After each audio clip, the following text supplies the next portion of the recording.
فأنا ناصح لإخواني بالصدع بالحق تبيض وجوههم. السكوت في مسألة الحزبية يضرها، فاصدع بما تؤمر وأعرض عن المشركين. سلامي على دماج ورجالها والشيخ يحيى ودار العلم يا سعد بانيها. الرحيم. الحمد لله حمدا كثيرا طيبا مباركا فيه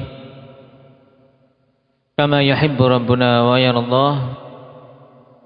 أشهد أن لا إله إلا الله وحده لا شريك له وأشهد أن محمدا عبده ورسوله صلى الله عليه وعلى آله وأصحابه ومن تبعهم بإحسان إلى يوم الدين. Amma ba'd. Pertemuan yang lalu kita mengambil tentang syurut la ilaha illallah. Ini semuanya harus hafal untuk kita merajaah pada pertemuan berikutnya. Umar juga ditulis syarat-syarat la ilaha illallah, dicatat, dihafal ya. Yang 7 nanti minta didiktekan. Paham? Nanti malam ditanya bisa berdiri. Syarat-syarat la ilaha illallah. Kita lanjutkan dulu. Qala Syekh Muhammad bin Abdul Wahhab An-Najdi rahimahullah. Wa an Abi Sa'id al-Khudri radhiyallahu anhu. An Rasulillah sallallahu alaihi wasallam. Nama beliau siapa? Abu Sa'id ini indaka Hanafi.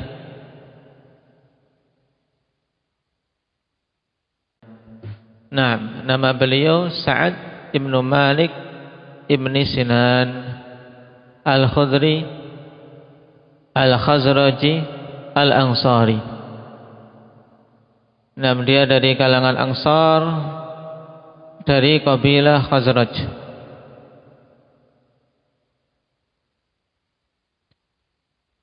Termasuk di antara sahabat-sahabat muda, ikhwan, karena beliau masih dianggap kecil pada saat peperangan Uhud, sehingga tidak ikut dalam peperangan Uhud. Baru setelah itu beliau boleh mengikuti peperangan-peperangan bersama Nabi sallallahu alaihi wasallam. Beliau termasuk min ashabis syajarah, yaitu termasuk di antara sahabat yang membaiat Rasulullah sallallahu alaihi wasallam di bawah pohon. Yang baiat ini dinamakan apa? Indak ya Itsnan,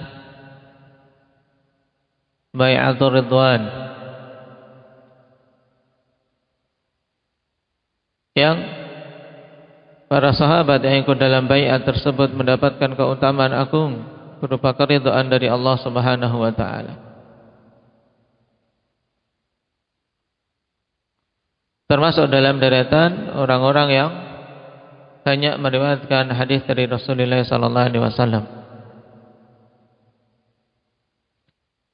Abu Sa'id Al-Khudri radhiyallahu anhu. An Rasulullah sallallahu alaihi wasallam qala Musa ya Rabbi 'allimni syai'an adhkuruka wa ad'uka bih. Qala qul ya Musa la ilaha illallah. Qala ya Rabbi kullu 'ibadika yaquluna hadha. Qala ya Musa law anna as-samawati sab'a wa 'amirahunna ghairi wal ardhina sab'a fi kiffah wa la ilaha illallah fi kiffatin malat bihinna la ilaha illallah. Hadits rawahu Ibnu Hibban wal Hakim wa sahahahu. Baik. Kita bahas dulu tentang derajat hadis. Hadis ini dikeluarkan oleh Ibnu Hibban, Muhammad Ibnu Hibban Al-Busti. Kunyah beliau Abu Hatib, seorang hafidz yang masyhur di zamannya dan mendapati zaman Imam An-Nasa'i rahimahullahu taala. Beliau dikritisi oleh para ulama pada perkataan beliau, inna nubuwah hiyal ilmu wal amal. Ini di antara pernyataan Imam Ibn Hibban yang dikritisi oleh para ulama, karena beliau mengatakan apa? Innal nubuwah hiyal ilmu wal amal, bahwasanya kenabian itu adalah ilmu dan amal. Yang dipahami oleh kebanyakan para ulama berarti kalau demikian menurut Ibn Hibban kenabian itu bisa diupayakan, paham? Karena ketika seorang belajar, mengumpulkan ilmu dan beramal yang banyak, nah ketika telah sampai pada kadar yang tinggi bisa mencapai tingkatan kenabian, dan tentunya ini adalah sesuatu yang batil. Karena nubuwah akhwan murni istifa min Allah, yaitu pilihan dari Allah Subhanahu wa taala. Dan jelas para nabi dan para rasul orang-orang yang mencapai tingkatan keilmuan dan amalan di atas umatnya. Tapi bukan sesuatu yang bisa diupayakan, tapi itu anugerah, pilihan dari Allah Subhanahu wa taala, sebagaimana dalam ayat Allahu yastafi minal malaikati rusulan wa minan nas. Allah yang mengutus, Allah yang memilih dari kalangan malaikat sebagai rasul-rasul, juga memilih dari kalangan manusia sebagai rasul-rasul. Baik.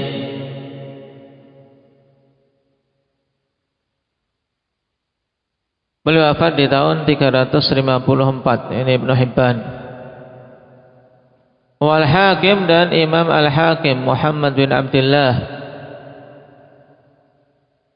Ibn Muhammad Abu Abdullah Al-Hakim, ulama yang wafat di tahun 400-an, secara tepatnya tahun 405. Zamannya tentunya setelah Ibn Hibban ini.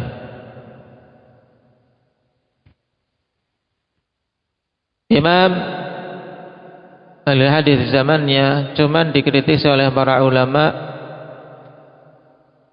Yang pertama dari sisi bermudah-mudahannya beliau dalam memberikan pensikohan terhadap perawi-perawi yang majhul. Yang kedua dari sisi akidah, akhwan, Al-Hakim terpapar akidah Syiah, sehingga dalam biografinya dikatakan bahwasanya beliau adalah Syi'i, seorang yang berpemahaman Syiah. Hanya saja tidak sampai pada tingkatan Rafidhah, walhamdulillah. Dalam artian masih selamat dari kekufuran. Kenapa? Karena tidak sampai pada tingkatan pemahaman Rafidhah. Oleh karena itulah ketika ada yang menuduh Al-Hakim seorang Rafidhi, dibela oleh Imam Az-Zahabi rahimahullah ta'ala, bahwasanya butuh insaf dalam menjarah. Ketika dia hanya seorang Syi'i, ya jangan sampai berlebihan untuk apa? Dinisbahkan kepada dia keyakinan Rafidhah, sehingga dikatakan Syi'i, berpemahaman Syiah, di mana inti dari pemahaman Syiah apa? Yaitu mendahulukan Ali bin Abi Thalib atas Utsman ibnu Affan. Ini pemahaman Syiah dasarnya itu. Adapun pemahaman Rafidhah dasarnya adalah celaan terhadap Abu Bakar dan Umar. Tayyib. Dan hadis ini akhwan, pada sanadnya ada kedhaifan. Kenapa? Karena seorang perawi yang bernama Darraj ibnu Sam'an, kunyahnya Abu Samah. Darraj ibnu Sam'an, kunyahnya Abu Samah. Di ta'liq kalian ada di bawah, ya kan? Perhatikan di catatan kaki, hadis dhaif. Padanya Darraj ibnu Sam'an seorang yang dhaif. Wa yarwihi an Abil Haytham, dan dia meriwayatkan dari Abul Haytham. Taib. Wa riwayatuhu, ini kurang wawu. Wa riwayatuhu an Abil Haytham fiha aydan dha'f. Dan periwayatan Darraj dari Abul Haytham juga padanya kelemahan. Jadi Darraj sendiri sudah lemah, riwayat dia dari Abul Haytham semakin lemah. Qala al-Imam Ahmad ahaditsu Darraj an Abil Haytham an Abi Sa'id fiha dha'fun. Ini vonis dari Imam Ahmad rahimahullah ta'ala terhadap riwayat Darraj dari Abil Haytham dari Abu Sa'id, padanya kedhaifan. Cuman pada potongan-potongan hadis ini ada penguat dari hadis-hadis yang lain. Dikatakan di sini wa liqaulihi law anna samawati sam'a wa amirahunna, seandainya saja langit-langit yang 7 dan yang memakmurkannya selainku, yaitu selain Allah Subhanahu wa taala, dan seterusnya, itu syahidun min hadithi Abdullah bin Amr, ada penguat dari hadis Abdullah bin Amr. Inda Ahmad marfu'an fi wasiyati Nuhin li ibnih atau libnati. Libnih ini bagusnya enggak ada titiknya. Fi wasiyati Nuhin libnih, tentang wasiat Nuh kepada putranya. Wa fihi, dan pada wasiat Nuh tersebut, amuruka bila ilaha illallah fa inna samawati sam'a wal aradina sam'a law wudi'at fi kiffah wa wudi'at la ilaha illallah fi kiffatin rajahat bihinna la ilaha illallah. Walau anna samawati sam'a wal aradina sam'a kunna halqatan mubahamatan qasamathunna la ilaha illallah. Wa sanaduhu sahih, dan sanadnya sahih. Wa sahahu al-allamah al-Wadi'i rahimahullahu ta'ala fi sahihil musnad. Baik, sekarang kita baca dulu makna hadis. Setelah kita tahu hadisnya lemah, cuman pada kalimat akhir, pada inti hadis yaitu apa? Bahwasanya la ilaha illallah seandainya ditimbang, untuk apa? Melawan beratnya dengan bumi yang 7, langit yang 7, beserta semua penghuninya selain Allah Subhanahu wa taala. Yang memakmurkan langit selain Allah Subhanahu wa taala, maka masih akan lebih berat la ilaha illallah.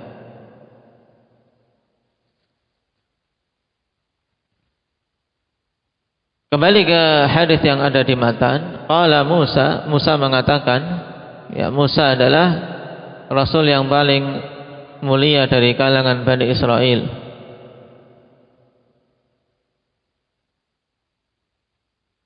Kalau rasul yang paling terakhir dari Bani Israel siapa? Indah Kasha, Nabi Isa alaihi salam. Taib, yang paling mulianya Nabi Musa. Ini dari kalangan Bani Israel. Adapun secara keseluruhan rasul yang paling mulia siapa? Yahya.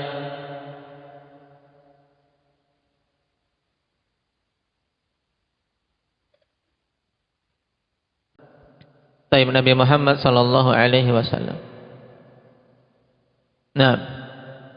Musa mengatakan, ya Rabbi, wahai Rabbku, alimni syai'an azkuruka wa ad'uka bih, ajarkanlah kepadaku sesuatu yang aku akan mengingatmu dan berdoa kepadamu dengannya. Di sini digandengkan antara zikir dan doa, yang pada hakikatnya zikir itu sendiri bagian dari doa. Karena doa, ikhwan, terbagi menjadi dua, doaul masalah dan doaul ibadah. Ini doa secara umum terbagi menjadi dua. Doa masalah, yaitu doa yang memang di situ ada permintaan dari hamba kepada Allah. Ya Allah, hamba meminta demikian-demikian. Yang kedua apa? Doa ibadah. doa ibadah, yaitu mencakup semua bentuk ibadah kepada Allah Subhanahu wa taala, di mana hamba pada ibadahnya itu mesti meminta kepada Allah untuk diterima dan untuk mendapatkan pahala. Makanya setiap ibadah itu masuk kategori doa. Sehingga zikir, ikhwan, juga masuk kategori doa. Karena ketika seorang berzikir, dia meminta kepada Allah Subhanahu wa taala pahala dan keridhaan Allah.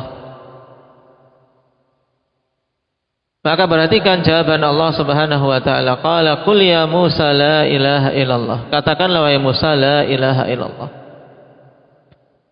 Ini zikir dan doa yang Allah Subhanahu wa taala ajarkan kepada Nabi Musa pada kisah ini, yaitu kalimat la ilaha illallah. Dan di sini juga tanbih penting, ikhwan, bahwasanya zikir itu dengan kalimat yang sempurna, la ilaha illallah. Sehingga padanya bantahan kepada kaum sufi, ya mereka kalau berzikir Allah Allah Allah Allah gitu saja, atau nyebut asmaul husna, satu nama satu ulang-ulang 1000 kali atau 100 kali. Ini bukan zikir yang syar'i yang diajarkan oleh Rasul sallallahu alaihi wasallam. Karena zikir-zikir yang diajarkan oleh beliau adalah dengan kalimat yang sempurna, sebagaimana Allah ajarkan ini kepada para anbiya dan rasulnya. Di sini diajarkan la ilaha illallah, maka ucapkan la ilaha illallah. Demikian pula ketika seorang mentalkin, ya talkin la ilaha illallah. Jangan cuman Allah Allah Allah, mentalkin cuma seperti itu dengan alasan apa? Kalau nanti khawatir ditalkan dengan la ilaha illallah, belum mengucapkan illallah sudah mati. Ini kan logika saja, ini akal-akalan saja. Bayangan mereka seandainya baru mengucapkan la ilaha kemudian mati, bahaya, kafir kan? Kafir, ateis, nggak mengakui adanya ilah.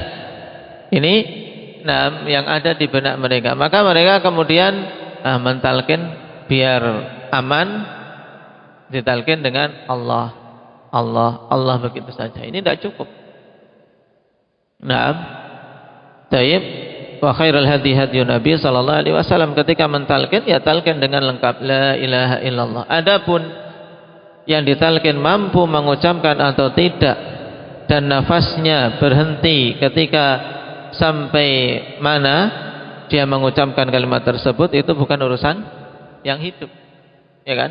Itu urusan Allah Subhanahu wa taala. Tugas yang hidup adalah menunaikan sunnah untuk lakinu mautakum la ilaha illallah, mentalkin orang-orang yang mau mati dengan kalimat la ilaha illallah secara sempurna. Demikian pula dalam berzikir. Berarti kalau seorang berzikir mengulang-ulang Allah Allah Allah, tambahkan hu huwa, maksudnya demikian. Tayyib. Ini masuk kategori apa hukumnya? Indah syukran. Dihukumi apa? Bid'ah, ya kan? Bid'ah. Berzikir dengan cara zikir yang tidak dibimbingkan oleh Nabi sallallahu alaihi wasallam. Kemudian Musa mengatakan, qala ya Rabbi kullu ibadika yaquluna hadza. Musa mengatakan, qal, sehabis qal itu bagusnya di titik 2. Qala ya Rabbi kullu ibadika yaquluna hadza. Wahai Rabbku, semua hamba-hambamu mengatakan demikian, dari hamba-hambamu yang beriman tentunya, dari hamba-hambamu yang berislam mengucapkan la ilaha illallah. Dan Nabiullah Musa ingin untuk diajari sesuatu yang beliau berzikir dan berdoa kepada Allah dengan yang khusus. Tapi Allah Subhanahu wa taala katakan untuk menunjukkan keutamaan kalimat ini, bahwasanya kalimat ini kalimat yang paling utama, sehingga jangan dianggap remeh. Maka Allah katakan, ya Musa, law anna samawati sam'a wa amirahunna ghairi. Wahai Musa, seandainya langit-langit yang 7 dan yang memakmurkan langit-langit tersebut selain aku, beserta wal aradina sab'a fi kiffah, dan bumi yang 7 diletakkan di satu daun timbangan, kiffah yaitu daun timbangan. Wala ilaha illallah fi kiffatin, dan la ilaha illallah diletakkan di daun timbangan yang lain, malat bihinna la ilaha illallah, maka tentu akan lebih berat kalimat la ilaha illallah. Hadis rawahu Ibnu Hibban wal Hakim, dan seterusnya telah kita ketahui kelemahannya karena ada perawi yang bernama siapa? Indak Zakaria Darraj Ibnu Sam'an Abu Samah, seorang perawi yang dhaif. Tayyib, ahsan. Cuman di sana untuk makna yang terkandung dalam hadis ini, ikhwan, itu sahih terkait keutamaan la ilaha illallah. Karena hadis ini dibawakan untuk menunjukkan bahwasanya la ilaha illallah atau tauhid adalah seagung-agung kebaikan. Nah, seagung-agung kebaikan, amalan yang paling berat timbangannya di sisi Allah Subhanahu wa taala. Baik. Dan ini juga ditunjukkan oleh hadis yang lain yang dikenal dengan hadis bitaqah. Hadis bitaqah, hadis kartu. Ingat kisahnya? Hadis bitaqah itu tentang kisah apa coba? Masih ingat? Indah Tarik. Yaitu kisah seorang yang memiliki catatan amalan buruk sebanyak 99 gulungan, yang masing-masing gulungan sejauh mata memandang. Kemudian ditanya, kamu memiliki kebaikan tidak? Dia tidak ingat pernah memiliki suatu kebaikan dan sangat takut tertimpa azab karena melihat catatan amalan buruk yang begitu banyak. Tapi Allah Subhanahu wa taala tegaskan bahwasanya tidak akan dizalimi seorang pun pada hari itu. Akhirnya didatangkan sebuah bitaqah. Bitaqah itu apa? Afif? Bitaqah itu apa? Kartu. Kartu dengan sijilat. Kartu dibandingkan kartu kecil dibandingkan dengan apa? Gulungan. Maka dalam benak orang tersebut, bagaimana bisa kartu yang kecil mengimbangi 99 gulungan yang masing-masing gulungan itu satu sejauh mata memandang. Tapi ternyata ketika ditimbang, lebih berat apa? Kartu yang padanya la ilaha illallah. Ini juga menunjukkan bahwasanya tauhid, di antara keutamaannya, tauhid itu adalah apa? Seagung-agung amalan. Dan juga dalam hadis di bawah ini, maka ini ikut dihafal, kawan. Hadis Abdullah bin Amr, karena ini yang sahih. Tayyib, hadis Abdullah bin Amr yang disebutkan di bawah itulah yang sahih, ditambahkan. Jadi setelah antum menghafal an Abi Sa'id Al-Khudri, rawahu Ibnu Hibban wal Hakim wa sahahu, antum katakan bal huwa haditsun dha'ifun li'anna fihi Darraj Ibnu Sam'an Abu Samah. Wa yughni anhu haditsu Abdullah bin Amr bin al-As fi wasiyati Nuhin libnihi wa fihi, baru antum hafal ini, amuruka bila ilaha illallah fa inna samawati sam'a wal ardina sam'a law wudi'at fi kiffah wa wudi'at la ilaha illallah fi kiffah raja'at bihinna la ilaha illallah. Maknanya sama, yaitu Nuh mewasiatkan kepada putranya, aku perintahkan kepadamu dengan la ilaha illallah, karena sungguhnya langit yang 7 dan bumi yang 7 seandainya diletakkan pada satu daun timbangan, kemudian la ilaha illallah diletakkan pada daun timbangan yang lain, maka akan lebih berat timbangan la ilaha illallah. Menunjukkan beratnya timbangan la ilaha illallah di sisi Allah Subhanahu wa taala. Walau anna samawati sam'a wal ardina sam'a kunna halqatan mubhamah qasamathunna la ilaha illallah. Kemudian kata Nuh, seandainya langit-langit yang 7 dan bumi yang 7 itu adalah halqatan mubhamah, yaitu suatu lingkaran yang kuat padat, maka akan bisa dihancurkan oleh la ilaha illallah, menunjukkan kuatnya la ilaha illallah. Sanadnya sahih.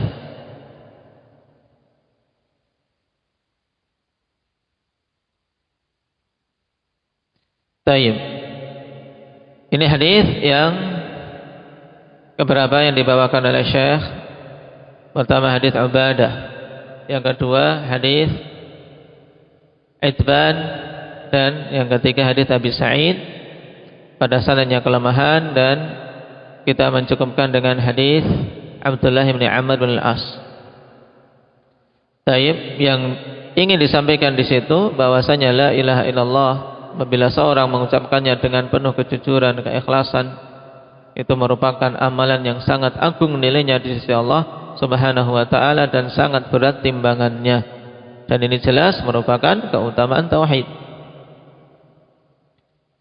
Adapun faedah yang lain yang terkandung dalam hadis ini banyak. Di antaranya tadi penegasan tentang bahwasanya berzikir itu dengan kalimah secara sempurna, mengucapkan la ilaha illallah. Kemudian juga pada hadis ini ditegaskan bahwasanya langit itu 7 dan bumi itu 7. Allah Subhanahu wa taala tegaskan juga dalam Al-Qur'an di surat At-Talaq. Bagaimana bunyinya? Indak ya Mujahid.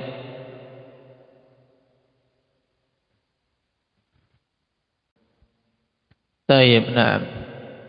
Allahul ladzi khalaqa sab'a samawati wa minal ardi mithlahun. Allah Subhanahu wa taala menciptakan 7 langit dan bumi semisalnya. Nah, para ulama rahimahumullahu taala ketika menafsirkan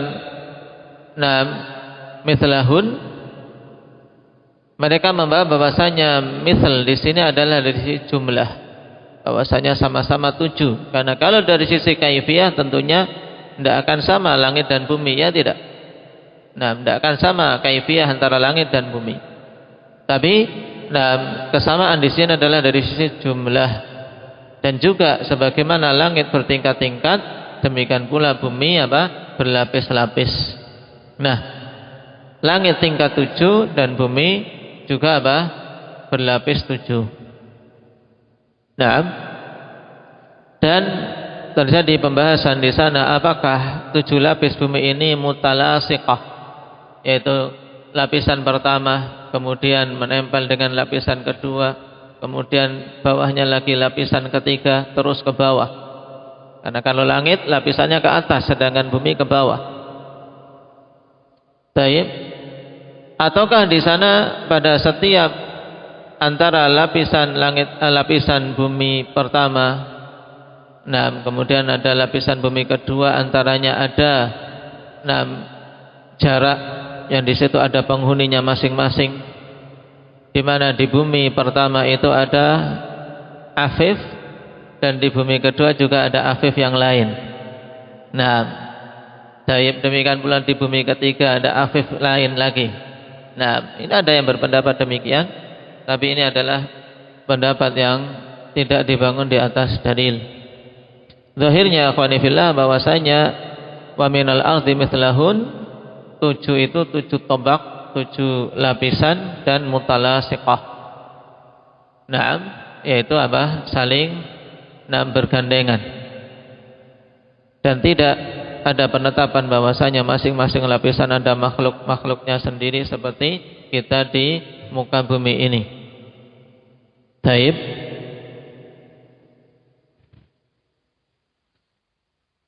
Yang menunjukkan juga bahwasanya 7 bumi ini adalah 7 lapis bumi, yaitu hadis tentang hukuman orang yang berbuat zalim dengan merebut tanah tanpa hak. Nah, dengan merebut tanah orang lain tanpa hak. Apa hukumnya?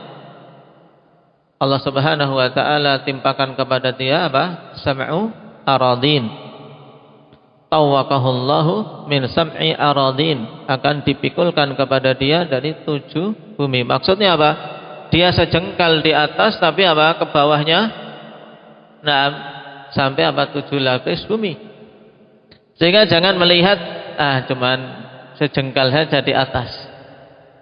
Allah Subhanahu wa taala akan timpakan sampai apa?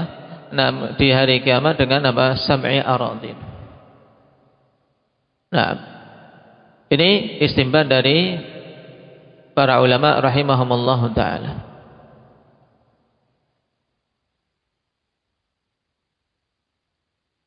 Demikian pula pada hadis ini penetapan bahwasanya mizan itu memiliki 2 kiffah. Penetapan kelak di hari kiamat adanya timbangan, dan timbangan itu memiliki 2 daun timbangan. Hadis yang terakhir kita baca dulu. Qala rahimahullah wa li-Tirmidzi wa hasanahu an Anas bin Malik radhiyallahu anhu qala sami'tu Rasulullah sallallahu alaihi wasallam yaqul qala Allah ta'ala ya ibna Adam innaka law ataitani bi qurabil ardi khataaya thumma laqitani la tusyriku bi syai'a la ataituka bi qurabiha maghfiratan. Dan diriwayatkan oleh Imam Tirmidzi dan beliau menghasankannya dari Anas bin Malik radhiyallahu anhu. Beliau mengatakan, aku mendengar Rasulullah sallallahu alaihi wasallam bersabda, Allah Subhanahu wa taala berfirman, ini hadis qudsi, wahai anak Adam, sesungguhnya engkau apabila mendatangiku dengan sepenuh bumi berupa kesalahan, kemudian engkau berjumpa denganku dalam keadaan tidak mempersekutukan aku dengan sesuatu apapun, maka sungguh aku akan mendatangimu dengan sepenuh bumi juga berupa pengampunan. Hadis ini akhwani fillah, hadis yang agung yang dikatakan oleh Ali Al-Qari rahimahullahu taala, wa alam annahu qallama yujadu fil ahadits haditsun arja min hadzal hadits. Ketahuilah bahwasanya sedikit untuk didapati hadis-hadis yang lebih besar menyebutkan tentang apa? Tentang pengharapan melebihi hadis ini. Kenapa? Karena hadis ini betul-betul menunjukkan harapan yang sangat kuat seorang hamba mendapatkan ampunan. Walaupun apa? Dengan membawa dosa sepenuh bumi selama dia tidak menyekutukan Allah Subhanahu wa taala. Ketika dia mentauhidkan Allah Subhanahu wa taala, maka Allah akan memberikan ampunan kepadanya. Kenapa? Karena padanya penjelasan tentang luasnya rahmat Allah bagi orang-orang yang tidak melakukan kesyirikan. Cuman bukan berarti kemudian seorang meremehkan dosa, tidak. Karena ketauhidan yang benar tentunya akan mendorong hamba untuk betul-betul beribadah yang baik kepada Allah. Taib. Hadis ini akhwan, padanya Katsir Ibnu Faid. Dalam catatan kaki kalian lihat, hadis sahih li ghairihi akhrajahu Tirmidzi wa fihi Katsir Ibnu Faid majhul. Lakin yashhadu lahu hadis Abi Dzar 'inda Muslim wa fihi man laqiyani bi qurabil ardi khati'ah la yusyriku bi syai'a laqituhu bimithliha maghfirah. Menguatkannya hadis Abi Dzar dalam Sahih Muslim. Nah, padanya seandainya engkau berjumpa denganku dengan membawa sepenuh bumi berupa kesalahan, dalam keadaan engkau tidak menyekutukanku dengan sesuatu apapun, maka aku akan menemuimu dengan semisalnya berupa pengampunan. Sehingga hadis bisa terangkat menjadi sahih li ghairi atau yang lainnya menghukuminya hasan li ghairi. Intinya hadis sabit. Nah, bisa digunakan sebagai hujjah. Taib. Inti dari hadis ini dibawakan dalam kitab Tauhid untuk apa? Untuk poin yang kedua dalam judul, yaitu apa? Wa ma yukaffiru minadz-dzunub. Nah, bahwasanya tauhid merupakan sebab diampuninya dosa-dosa. Bahkan sebab terbesar untuk seorang mendapatkan pengampunan dari Allah Subhanahu wa taala adalah tauhid. Naam. Baik. Nah, berarti dengan ini kita selesai dari matan. Insyaallah kita lanjutkan pada ta'liq dari Imam Sa'di rahimahullahu taala dan masail yang disebutkan oleh Syekh Muhammad bin Abdul Wahhab An-Najdi rahimahullah. Naktabi bihadza walhamdulillahi rabbil alamin.